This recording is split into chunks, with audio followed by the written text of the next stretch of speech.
Hello, my name is Ryan Henry. I'm from Newport Coast, California, and I love to play tennis, surf, and play the guitar.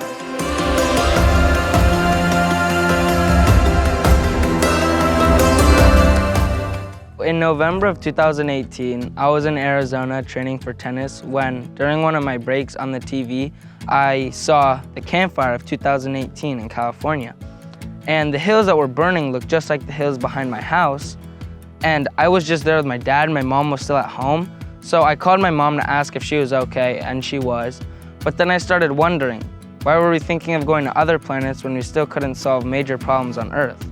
So I did some research, and all of the solutions I saw, whether they were cheap, expensive, new, or old, they all lacked one thing, and that was timeliness of response.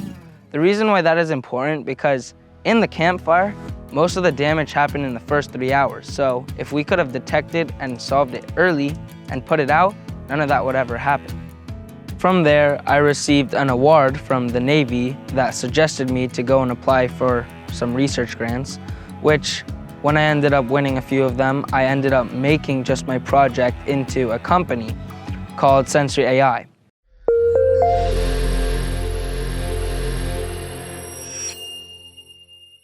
The Irvine Ranch Conservancy actually reached out to me, and I ended up holding several meetings with Dr. Nathan Gregory, the Chief Conservations Officer.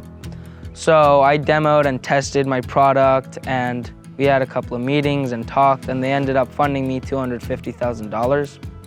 The wildlands of Orange County, California are part of a global biodiversity hotspot, and too frequent fire is the greatest threat to our native habitats and wildlife. We at Irvine Ranch Conservancy are thrilled to partner with Ryan to develop his technology to aid in our fire prevention efforts.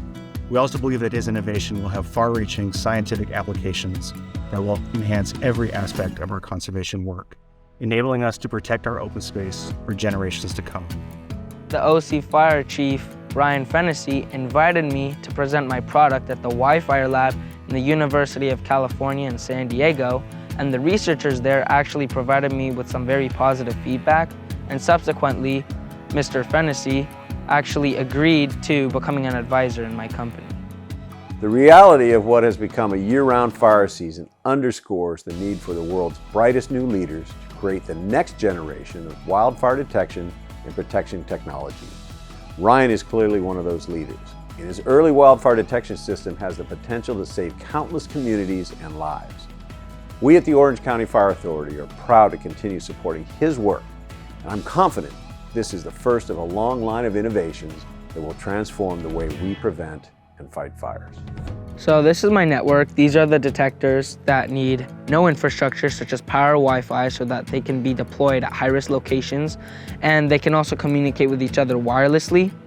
It'll send the information to my meteorological station, which can then use cellular to communicate that information on my app. So this is an actual test at the Irvine Ranch Conservancy farm. The red dots are the actual detectors themselves, the blue dots are the intermediate nodes, and the yellow dot is my mini meteorological station. So here's an example detector. An example of some of the sensors that could be on the detector are for soil moisture, infrared, temperature, or smoke. And as you can see, it runs on only 2 AA batteries. So this is my mini meteorological station. It is powered by a solar panel, and here are the electronics. An example of some sensors that would be on it are to detect wind speed or wind direction, and the range between each of these could be up to a few thousand feet. This is also what sets up the mesh for the whole network to make a very reliable and robust network, so all of the detectors can communicate with each other. And it is also where it captures all the data from all the detectors and predicts where it believes the fire is going to grow using AI and machine learning. Today, I'll be announcing the launch of my nonprofit, the Climate Solutions Society, where the youth are encouraged to pursue STEM education to understand these environmental issues and to actually find solutions to them.